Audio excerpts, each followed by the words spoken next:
Good morning, dear friends.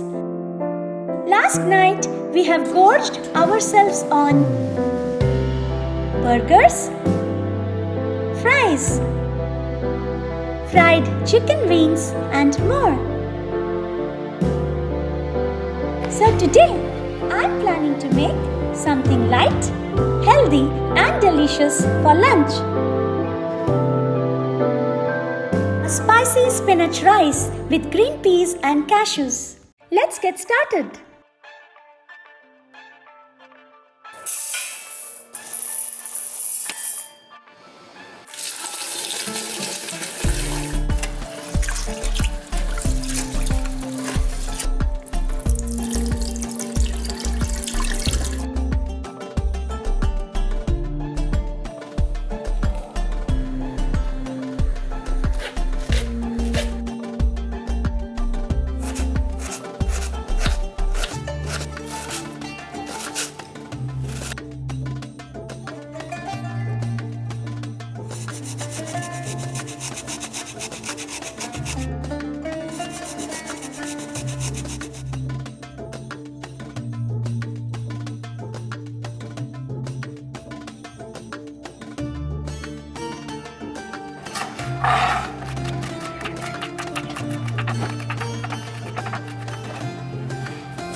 Have you been enjoying this video so far? If so, please like, comment, subscribe with post notifications on.